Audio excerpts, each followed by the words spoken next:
What's up YouTube? Jeff back again from dopetechdaily.com, and today I'm bringing you guys a comparison video between the Blackberry Key 2 and the Galaxy S9 Plus.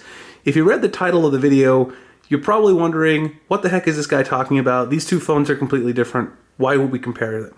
Well, if you go back to my previous Blackberry Key 2 video, a lot of people in the comments were making the assertion that the Blackberry Key 2 is essentially worthless because someone can go out and buy Galaxy S9 or Galaxy S9 Plus and get the same sort of productivity features and everything, and then also get a larger screen for media consumption, better processor, etc. And I just don't think that's true. So today I'm going to give you guys 5 reasons the Blackberry Key 2 is a better productivity device than the Galaxy S9 or the S9 Plus. Now let's start off with the obvious one. Everyone is going to know the Blackberry Key 2 does have a physical keyboard. Now, one of the reasons why that's such a big advantage is not just because typing on a physical keyboard can be faster for some people. While that's true, it's also true that typing on a physical keyboard allows you to have all of these cool keyboard shortcuts. So perhaps one of my favorite parts of the physical keyboard is being able to press a single key and get into my Twitter app, or get into my email app, etc.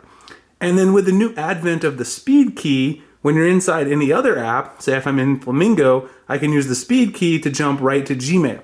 I don't have to worry about using Android's built-in shortcuts. Of course, you do have, Android's built-in shortcuts if you're on an Android phone, like on the Galaxy S9, you can use the double tap to go back to the previous app.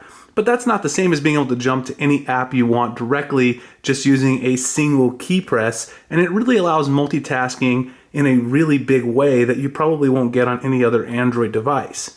In addition, a lot of people just do like typing on a physical keyboard, and the physical keyboard can be more enjoyable, in my opinion, for long typing sessions if you're going to be hammering out a lot of emails or working on projects on your device. The next thing is the display. And again, you're probably thinking, what is Jeff talking about? Because the display is obviously much bigger on the Galaxy S9 Plus. And while that's true, when you're working on something with typing, say in a messaging app, or you're working on a document, you're always going to be using the keyboard. So if you bring up the keyboard on the Galaxy S9 Plus, you can see that you actually get a little bit more screen real estate on the Key 2 than you do on the Galaxy S9 Plus. So for productivity type tasks, the Blackberry Key 2 display size and its overall sort of configuration with the physical keyboard at the bottom lets you get more information on the screen when you're working on things that do require the keyboard, because the virtual keyboard takes up a lot of space. Now sure, I know you're going to say you can minimize the keyboard, make it a little smaller, but if you make this much smaller, it's obviously very cramped to type on, and I'd prefer typing on the physical keyboard any day over a smaller version, shrank down version of Gboard on the Galaxy S9 Plus. So that's a big advantage, having extra room when you're working on critical tasks that are actually going to be necessary for business and productivity. The next thing is battery life. Now the Galaxy S9 Plus is a pretty nice phone in terms of battery life for a flagship. It does have, of course, a higher resolution screen, has a lot of other things going on. I get about 5 hours screen on time on my Galaxy S9 Plus on average. I get about 7 hours or more on the Blackberry Key 2. And that's using them for similar tasks. I watched some video on the Blackberry Key 2, even though admittedly that's not the greatest experience, answering all my YouTube comments, doing my productivity, answering emails for my university job, and all of those things.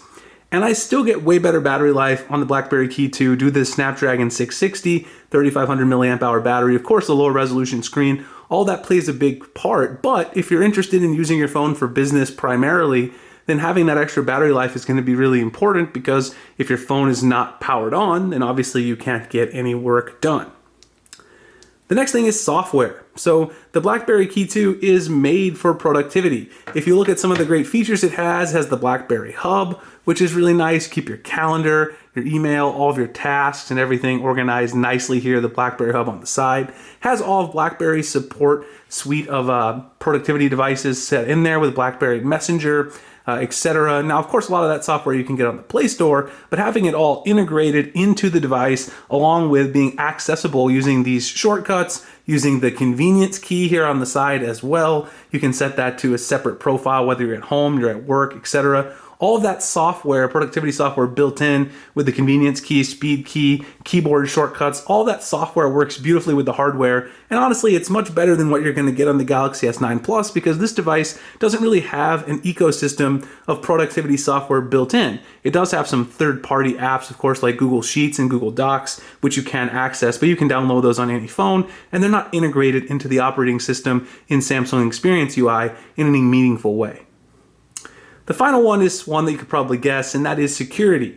Now, obviously, Samsung does have Knox, which they've worked actually with Blackberry and other companies to strengthen over time, but Blackberry is on a whole other level when it comes to security. Their entire device is sort of centered around the premise that they want this to be used for enterprise. So if you go into your Blackberry Key 2, when you go into security, you're actually going to have all of your standard sort of Android options in there, but you also have the DTEK security suite. So if you go into the apps, you'll see right here, DTEK by Blackberry. If you walk through, you can get a full rundown on sort of what's going on with your device. They can give you some ideas on what to do to improve the security of your device. You can also look at applications that might be using your data in a way that you don't want. So Blackberry has a lot of nice tools on board to deal with security-based things, and some of their hardware-based security is some of the best in Android. The only other phone I would put up there in terms of security is the Pixel, and that's because, of course, Android is going to be pushed out by Google directly to the Pixel devices as soon as you have a new update. On the other hand, though, Blackberry has done very well with security updates, Samsung not so much. So Samsung released the S9 all the way back in March, and it went with a outdated security patch for about 3 months. Just recently, the carrier models got the newest security patch. BlackBerry always pushes out the newest security patches. They're very good about that with the Key 1. And even though you are going to get the Android operating system updates, the big ones, perhaps a little bit later with BlackBerry, Samsung also really isn't the fastest at that, so that's not really a deciding factor. If you're going to be using your phone for business, you really should be worried about those security updates, and BlackBerry has done a great job with that. All right, guys, so those are 5 reasons to consider the Key 2 over the Galaxy S9 Plus if productivity is your main concern. Of course, if you have other concerns, of course, like media, gaming, streaming stuff, etc., that's, of course, going to be a whole different ballgame. And then, of course, the Galaxy S9 Plus might be the better phone for most people. But if you're solely looking at productivity in business, I think the Key 2 offers some compelling advantages that really want to make you consider it. Of course, it's also priced lower than the Galaxy S9 or S9 Plus at $649, and you can pre-order it now at Best Buy and Amazon. I'll drop the links in the description. I appreciate you guys checking out the video. Find me at dopetechdaily.com, Google+, Instagram, and Twitter. The links in the description. Also find me writing at gadgethacks.com where I write about Android. Appreciate you guys checking out the video, and I'll see you in the next one. Thanks a lot for watching.